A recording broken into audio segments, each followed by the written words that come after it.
Couvre-feu, état d'urgence, état de siège et état de guerre, des expressions qui reviennent à rafale au devant de la scène dans les discours politiques et dans les médias des partis en conflit. Du coup, il s'invite dans notre rubrique hebdomadaire Un jour, une formule avec Souri Ibrahima Keïta.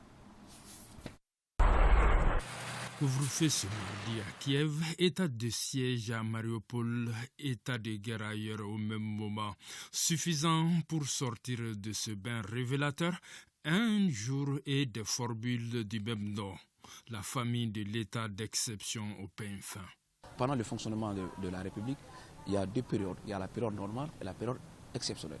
Alors, la période exceptionnelle, c'est la période à laquelle le principe de l'égalité est écarté. Donc on permet à l'État de prendre des mesures d'urgence. Pour modifier le comportement des citoyens, la Constitution donne autorisation au président de la République de décréter l'état d'urgence en Conseil de ministres.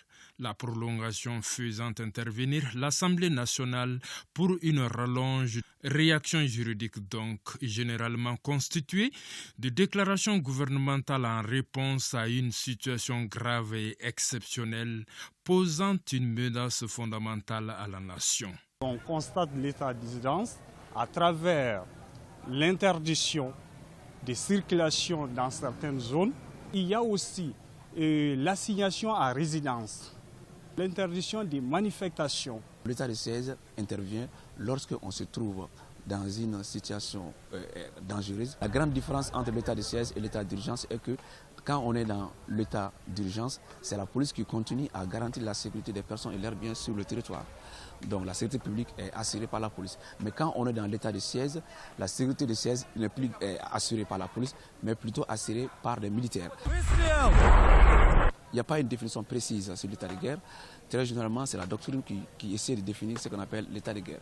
L'état de guerre, lorsque les autorités suprêmes en principe, c'est le pouvoir exécutif qui est composé du président de la République et le gouvernement, il y a une situation qui peut mettre en danger l'ordre public ou lorsque l'État est attaqué par un groupe d'individus, ça peut être des terroristes, ou lorsque l'État est en conflit avec un autre État, dont les autorités suprêmes peuvent décider de décréter ce principe-là, qu'on appelle l'état de guerre, en disant que nous sommes en guerre. Donc l'état de guerre n'est pas forcément un principe de guerre contre un groupe terroriste ou contre un État, mais ça peut être contre une maladie. Certes, ces mesures doivent rester dans le cadre strict de la loi, mais les citoyens aussi se doivent de les respecter scrupuleusement.